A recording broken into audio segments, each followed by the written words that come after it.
Гомосексуалдарды колдогон эл аралык уюмдар, чет жактан келген гранттар жаштардын келечегине балта чабуудабы? Жер тилкелердин чыры, чиеленген маселеге чекит коюлабы? Эми ушул жана башка жаңылыктар менен кененирээк күн жүрүш маалымат программасынын толукталган чыгарылышынан таанышасыздар. Саламатсыздарбы? Студияда Шекер Сатыбалдыева. Жогорку кеңештин депутаты Жылдыз Садырбаева глобалдык фонд тарабынан бөлүнгөн каражаттын көбү Кыргызстандагы гомосексуалдарды колдоого жумшалып жатканын айтып чыкты. Ал бүгүн парламентте кайрылуу жасап, бул маселеге каршы турууга үндөдү. Эл өкүлүнүн айтымында глобалдык фонд ар 3 жыл сайын ВИЧке жана кургагучка каршы күрөшүү багытында Кыргызстанга грант берет. 2024 жылы 29 миллион доллар бөлүнөрү бекитилген. Садырбаева да ал каражатты бөлүштүрүү боюнча комиссияга былтыр декабрда мүчө болуп кирген. Бул грант өлкөнүн саламаттык сактоо системасына колдонула турган ири өлчөмдөгү сумма. Өткөн жылдары мындай гранттын негизги алуучусу Бириккен Улуттар уюмунун өнүктүрүү программасы болгон. Коңшу Өзбекстан менен Тажикстанда бул грантты саламаттык сактоо министрлиги аркылуу алып, мамлекетке отчет берип турат. Ал эми бизде проон өзгөчө статуска ээ болгондуктан каражаттын бөлүштүрүлүшү тууралуу отчет бербейт. Демек, кайсы багытка канча сарпталып жатканын эч ким билбейт, деди Садырбаева. Ошондой эле ал комиссия кийинки жылы алына турган грантты кандай максатта колдонууга өтүмө бергенин, бирок анда түшүнүксүз жагдайлар камтылганын айтууда. Андыктан Садырбаева грантты бөлүштүргөн комиссияны жоюп, мамлекеттин атынан өтүмө берүүгө жетишип калуу керектигин белгилеп, укуктук ченемдик актыларды кабыл алып, жаңы комиссия түзүүнү суранды. Бул маселеге кылдат көңүл бурууга чакырган төрага Нурланбек Шакиев депутаттын айткан сөзүнө терең маани берүү керектигин белгиледи. Анткени улуттук чоң көйгөй кесепети аябай жаман болоорун эскертип, өкмөт менен парламенттин тиешелүү комитеттерине аталган маселе боюнча иш алып барууга тапшырма берди. 4,5 миллион доллар каражаты грантты тейлөөгө эле кетет. Аны проон алат. Бул грантты борборлоштурууда проондун эмгек акысы, администрирование проекта деп аталат. Таблицадан көрүп турган иш-чаралар жана бөлүнгөн каражаттар көптөгөн суроолорду жаратат. Коомдоштуктар деген системалар, ал эмне деген системалар? Укрепление систем сообществ. Какие это сообщества? Алдын алуу иштерге деген эмне? Кайда кандай иш-чаралар, кандай багытта жүргүзүлөт, кандай максатты көздөйт? Суроолор көп, жооп жок. Бул жерде трансгендерлер жөнүндө сөз болуп атат. Тилекке каршы биз маани бербеген менен мындай көрүнүш, терс көрүнүш аябай өсүп баратат. Буну менен кескин биз күрөшүшүбүз керек. Алмаз Акунжанович, бул маселени өкмөттө дагы, кабинет министрлигинде дагы караш керек. Биздин тиешелүү комитет бул боюнча сөзсүз иш алып барыш керек. Бул улуттук чоң көйгөй. Билинбеген менен эртең баарыбыздын келечегибизге бул чоң зыянын алып келет. Мунун кесепети аябай жаман болот. Быйыл Талас облусунун дыйкандары кант кызылчасын эгүүгө кызыктар болуп жаткандыктан кызылча эгилген аянтты кеңейтип берүүнү суранышууда.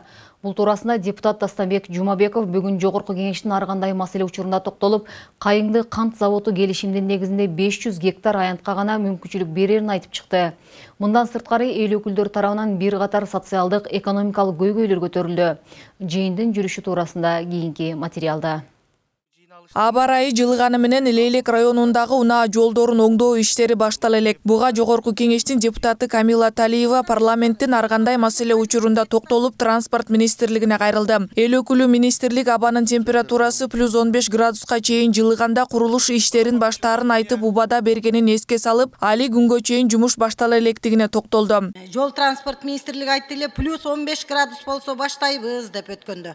Азыр +25тен көтөрүлүп кетти. +25 болуп атат. Бирок жол башталган жок.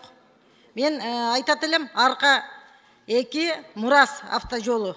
Башкача айтканда бели сынык деп коебуз биз айылдык жалпы эл жергиликтүү тургундар. Ошол бели сынык ашуусундагы иштер токтоп турат. Элдер байма-баймага кайрылып атат. Ошон үчүн мен ушул айга 10 миллион бөлүп туруп, ушу 3 маселени чечип койгула деп өкмөттөн да байма-бай суранып атам. Ушул бели сынык жолун Акылбек Үсенбекович өзү да барып өткөндө көрдү эле. Токтотпой ишти тез баштагыла. Деди эле иш мына токтоп турат да ушуну эртелетсеңиздер. Ошондой эле Ош облустук балдар ооруканасынын балдар жана гематология бөлүмү үчүн жаңы имарат куруу зарылчылыгы орун алууда. Аталган бейтапкана 25 орунга ылайыкталганы менен ага Ош, Жалалабад жана Баткен облусундагы оор илдетке кабылган балдар кайрылышат. Мындан улам 2 орундуу бөлмөгө 5 балага чейин кабыл алып дарылоо жүргүзүлүп келет. Жалпы түштүк регионду тейлеген бул бөлүмдө болгону 3 эле балдар онкологу бар экен. Бул эми өтө мындай орчундуу маселе да. Алмазбек Акынжанович, урматтуу, сиз ушул Министерство здравоохраненияга, Госстройго, Минфинге тапшырма берсеңиз, тез аранын ичинде ошол жерде бар экен, ал жерде жери жаңы бөлүм 70 балалык ошол 70 орундук жаңы имаратты курулса, ошол жерде мына Оштон келген, Баткенден келген, мына Жалалабадтан келген ошол жерде балдарды дарыланга шарт түзүлмөк. Учурда өлкөнүн аймактарында жазгы талаа иштери кызуу башталып жаткан кезем. Мындан улам депутат Алишер Козуев жооптуу мамлекеттик органдар тарабынан үрөөн чарбаларынын эффективдүү иштешин колго алууга чакырды. Кара Суу районунун Жош айыл өкмөтүндө биз буга чейин Айыл чарба министрлиги Аскарбек Сапарбекович менен жалпы командасы менен барып жеринен көрүп келгенбиз, үрөөнчүлүк чарбалар боюнча. Ошол эле Косухы, Гысуу деген 2 үрөөнчүлүк чарба бар. Жеринде көргөнүбүздө ал жерде канчалаган кемчиликтерди министр мырза өзү дагы көрүп келген. Бирок ушул күнгө чейин конкреттүү бир жыйынтык чыкпай атат. 1 жыл өттү аралыктан. Эмне себептен бир чара көрбөйт? Кандай кылат, эмне кылат, кандай жыйынтык көргөзөт? Ошону дагы бир протоколдук тапшырма берип койсоңуз. Жыйындын жүрүшүндө өтмөк ашуусуна байланыштуу маселе да көтөрүлдү. Депутат Марат Мураталиев буга чейин ашуудагы унаа жолдордун чуңкурлары толтурулуп, оңдолгон асфальт күн жылып кар эригенден кийин кайра мурунку абалына келип калаарын айтып, жол салгандардын ишмердүүлүгүнүн кепилдигине кызыкты. Айта кетсек, транспорт министрлиги 2022 жылдын 4-июлунда өтмөк ашуусундагы оюлуп калган аңдарды жамоо иштери Талас облусунан 5 бригада, Чүй облусунан 2 бригада менен ишке ашырыларын билдирген. Тоо ашуудагы асфальттарды частично оңдошкон да, өтмөктөгү асфальттарды оңдошкон. Азыр кече көрдүк, али чейин кар ээрип бүтө элек, эзилип атат, но могу жолдор, карлар ээрип бүткөндөн кийин жер кургаганча көбү уже кайра мурун калпына келип калат да. Эми буларга ушу жана жол салгандарга гарантиялары барбы? Бир 3 жыл, 5 жыл деген. Же жылда эле алмаштыра бересиз жолдорду. Ушунда бир көңүл буруп койсоңуз, барып карап койсун. Азыр уже өтүп атабыз биз. Өтмөктүн жолу былтыркы салынган жолдор уже эзилип ата баштады. Тоо ашуудагы жолдор уже трещиналар кетип баштаптыр. Азыр күн жылганга чейин булардын баары талканы чыгып калат болуш керек. Эгерде ошондой болсо, пускай баягы кылгандар хотя бир 2-3 жыл чыдай турган кылып салса болмок да. Мындан сырткары жыйындын жүрүшүндө эл өкүлдөрү тарабынан бир катар социалдык экономикалык көйгөйлөр көтөрүлдү. Жол, транспорт, билим берүү, жазгы талаа жумуштары боюнча элет жерлериндеги ыкчам чечилүүгө тийиш болгон көйгөйлөр өкмөттүн өкүлүнө жолдонуп, тийиштүү министрликтерге жеткирүү чечүү зарылдыгы айтылды. Акылай Маратова, Тынчтык Көлбаев, Нью ТВ. Министрлер кабинети автоунааларына милдеттүү камсыздандыруу полисин албаган юридикалык жактарга жана мамлекеттик мекемелерге ушул жылдын 1-апрелинен баштап айып пул салуу сунушун киргизди. Өкмөттүн тиешелүү токтому 25 февралда коомдук талкууга коюлган. Ал эми жеке жактар 2024 жылдын 1-январынан тартып автоунааларын милдеттүү камсыздандыруудан өткөрүшү зарыл. Министрлер кабинети былтыр 16 декабрда токтом чыгарып, жол коопсуздугун караган инспекторлорго милдеттүү көрсөтүлө турган документтердин тизмесине камсыздандыруу полисин да кошкон. Ага ылайык быйыл 1-апрелден тартып текшерүү башталып, полис албаган айдоочуларга 3000 сом, мекемелерге 13000 сом айып пул салынмак.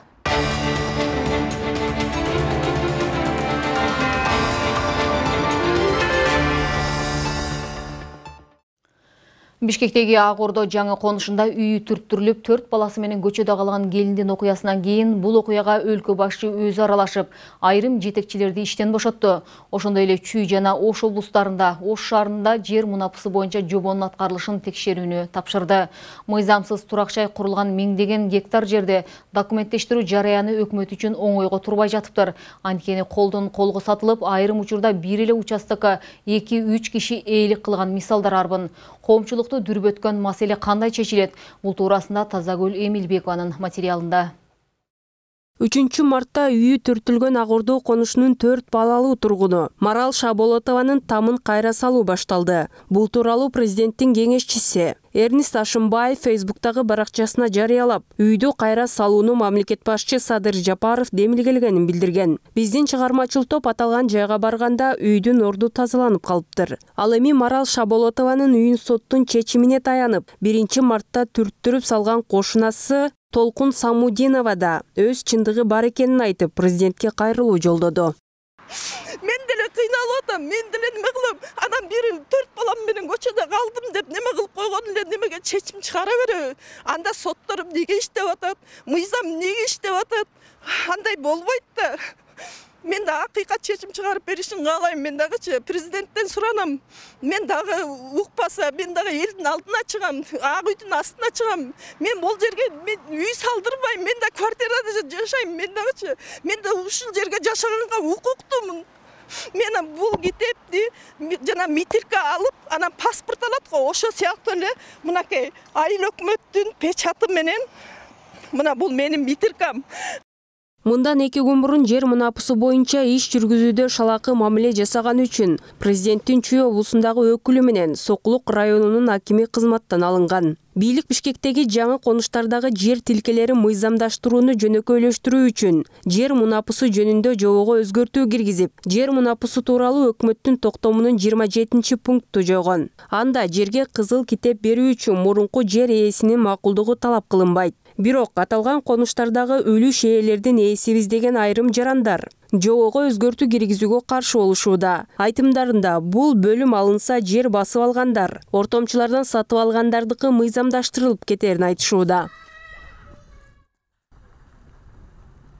Нарын облусунун тургунумун деген Кубанычбек Черткиев учурда талаш болуп жаткан Ак Ордо конушундагы жер тилкесинин жанынан мындан 11 жыл мурун сатып алган жерин ортомчулар башка бирөөгө сатып жибергенин айтат. Кубанычбек мырза учурда анын жерине башка бирөө там салып алганын билдирип, буларга токтолду. Мынакей госрегистр менен 2012 жыл август айында госрегистр менен китебин алгам.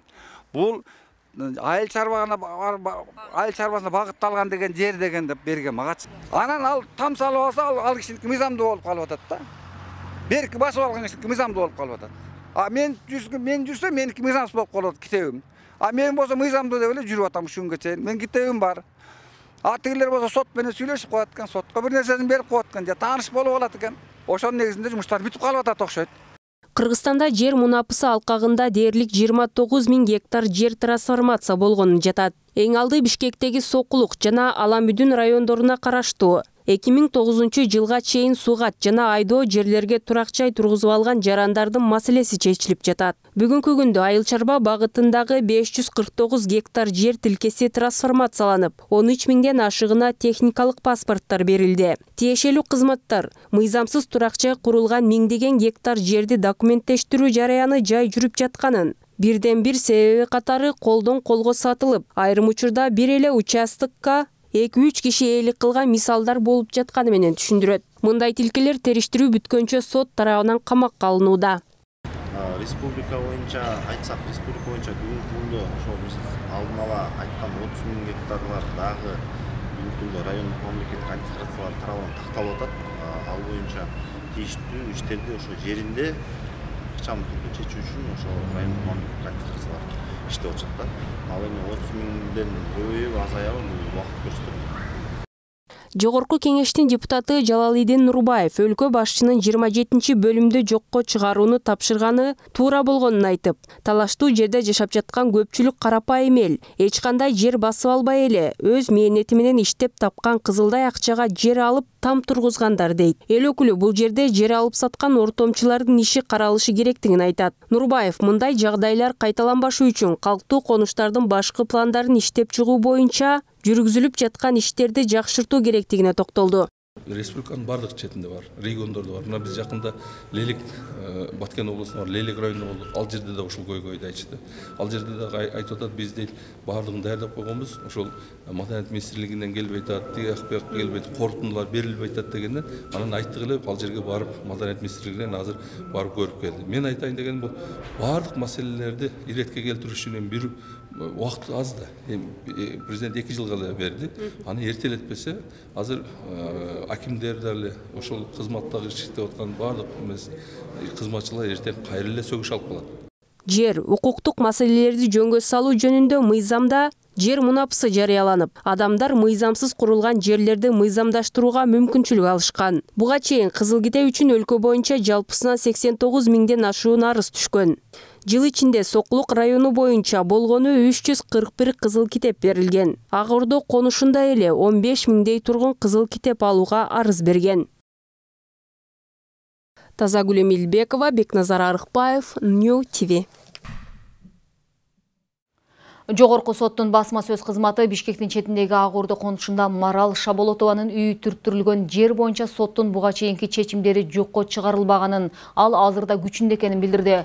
Марал Шаболотова үйү турган жерди 2012 жылы ишеним каттын негизинде сатып алганын, бирок 2018 жылы коңшусу Толкун Самудинова кызыл китеби бар экенин айтып, андан үйү турган жерди талаша баштаганын билдирген. Чыр 2022 жылдын 1 октябрында жогорку сотко жетип, анда Самудинованын пайдасына өкүм чыккан. Сот аткаруучулар 1 мартта үйдү бузуу тууралуу чечимди аткарган. Маалыматка караганда, Толкун Самудинова талаш болуп аткан жерге 2017 жылы кызыл китеп алган. Там ташы түрттүрүлүп, 4 баласы менен көчөдө калган келиндин окуясы коомчулукта резонанс жаратып, 5 мартта президент Садыр Жапаров Ак Ордо конушуна барган. Президент 2017 жылы Айыл Чарба багытындагы жерлерди трансформация кылууга мораторий болгонун, жер талашы боюнча соттун чечими мыйзамсыз экенин билдирген.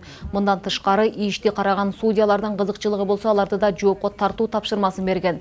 8 мартта Марал Шаболотованын үйү кайра салына баштады. Ал кошунасы Толкун Самудинова кызыл китепти мыйзам салганы тууралуу президенттик администрациядан кабарлашканын билдирген.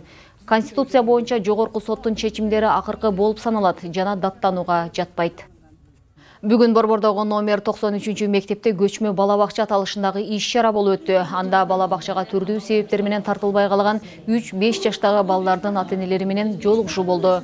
Наристелерге туура тарбия берүү менен алардын дүйнө таанымын кеңейтип, ар тараптан өнүктүрүү жана окутуу максатында өткөн иш-чараны Ишеналы Арабаев атындагы Кыргыз мамлекеттик университетинин педагогика факультети мектепке чейинки билим берүү технологиясы кафедрасы уюштурган. Балдарды өнүктүрүү борборлорунда иштеген жана мектепке чейинки билим берүү адистерине ата-энелерге багытталган программаны түзүүдө алтын ачкыч окуу методикалык комплекстин материалдары колдонулган. Жергиликтүү бийлик менен бул акимият менен кошо ушул мобилдүү бала бакчаларды көрөлү дедик да. Эгерде бул пилотубуз жакшы, ийгиликтүү болсо, ата-энелерге, баарыбызга, педагогдорго жакса, анда биз ушуну бүт Кыргызстанга жайылтмакчыбыз да. Бул баягы бала бакчаларыбыз көбөйүп, жакшы камтуу болгончо убактылуу бир форматы болсо дагы балдарыбызды өнүктүрүп, социалдаштырып, мектепке даярдап койсо, бул эмнеси жаман. Бүгүнкү күндүн өзөктүү жаңылыктары мына ушулар түздү. Кайрадан эфир аркылуу көрүшкөнчө аман болуңуздар.